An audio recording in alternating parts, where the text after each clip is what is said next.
आपने अक्सर अपनी टीवी स्क्रीन पर और सोशल मीडिया पर एक खास किस्म का इश्तिहार देखा होगा जिसमें कहा जाता है कि अपने बच्चों को खुले दूध और खाने पीने की अशिया से महफूज रखिए और प्रोसेस्ड और पैकेज्ड फूड का इस्तेमाल कीजिए। क्या आप जानते हैं कि ये इश्तिहार महज आपको बेहतर खाना फराहम करने के लिए नहीं बल्कि एक बड़े प्रोपेगेंडे का हिस्सा है। इस प्रोपेगेंडे में न सिर्फ मगरिबी और इस्राएली दुनिया के लोग शामिल हैं बल्कि ये प्रोपेगेंडा दज्जाल की आमद से पहले की तैयारी है।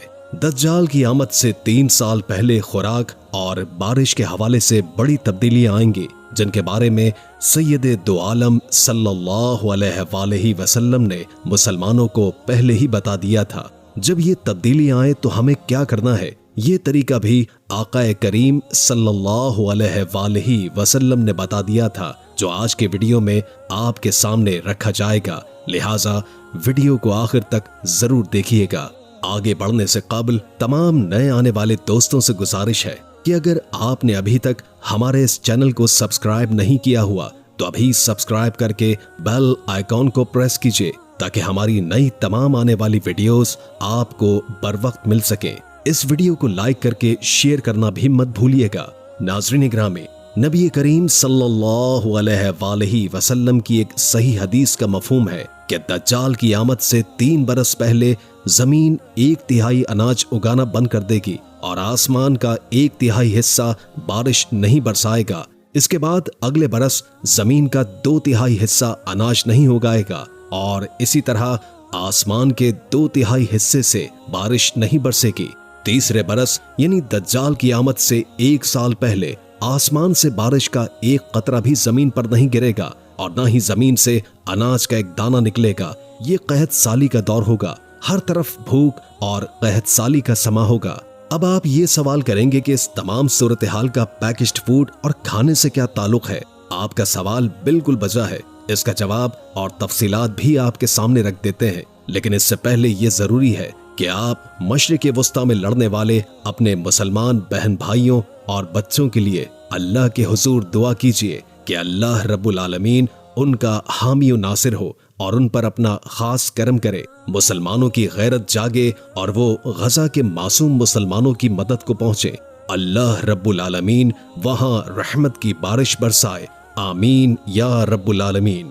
नाज़रीन इकरामी, इस वक्त इस्राएली दुनिया ये क्या तैयारी कर रही है कि वो दज्जाल की आमद से पहले मस्जिद अक्सा को शहीद करके वहां फिर टेंपल की तामीर करें जिस दरवाजे से दज्जाल को दाखिल करना है। इसलिए इसराइल ने पूरी दुनिया को माशी तौर पर अपने कब्जे में लेने का एक वसी तरीन मंसूबा बनाया है जिस पर वो तेजी के साथ अमल कर रहा है। इसी के तहत वो प्रोसेस्ड और पैकेज्ड फूड और दूध के इश्तिहारात बनाते हैं और खास तौर पर वो कैंपेन लॉन्च करते हैं जिसमें मेडिकल सेक्टर्स की रिपोर्ट और रिसर्चेस का झूठा सच्चा हवाला भी दिया जाता है कि ये खाना आपकी सेहत के लिए ज्यादा महफूज है। इससे ये होता है कि वो खाना जो बाजार में खुलेआम मिलता है लोग उसकी जानिब रुझान कम कर देते हैं और पैकेज्ड फूड की जानिब रुझान बढ़ने लगता है। ये कंपनियां यही खुला खाना बाजार और खेतों से खरीदती हैं, बाद में से प्रोसेस करके महंगे दामों आपको बेचती हैं। इस सारे प्रोसेस से उन्हें कारोबार में खूब मुनाफा होता है और दूसरा ये कि वो पूरे खाने पर काबिज हो जाते हैं।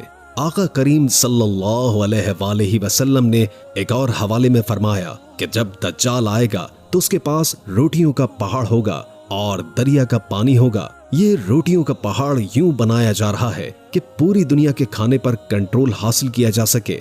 अब आप देखें कि अमेरिका और यूरोप में खाना वाफिर मिकदार में मौजूद है, वहाँ कोई शख्स भूखा नहीं सोता, मगर दूसरी जानिब अफ्रीकी ममालिक में भूख, कहत और अफलास है। वहाँ कई दिन लोग पानी के एक घूंट को तरसते हैं, फिर कहीं जाकर पानी नसीब होता है। ये तकसीम अहले यूरोप और मगरिब को ताकतवर बना रही है। मामला यही नहीं रुकता, प्रोसेस्ड और पैकेज्ड फूड से जो मुनाफा हासिल होता है उसे सहूनी तंजीमों पर खर्च किया जाता है। ये तंजीमें पूरी दुनिया पर गलबा हासिल करना चाहती हैं।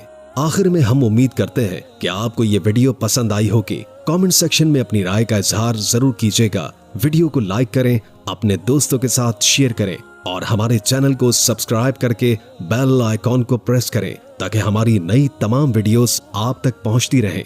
अल्लाह रब्बुल आलमीन आप सबकी मुश्किलात को आसान करे और आपको खुशहाल जिंदगी अता फरमाए। आमीन या रब्बुल आलमीन। वीडियो के लिए खास दुआओं के साथ आपका मेजबान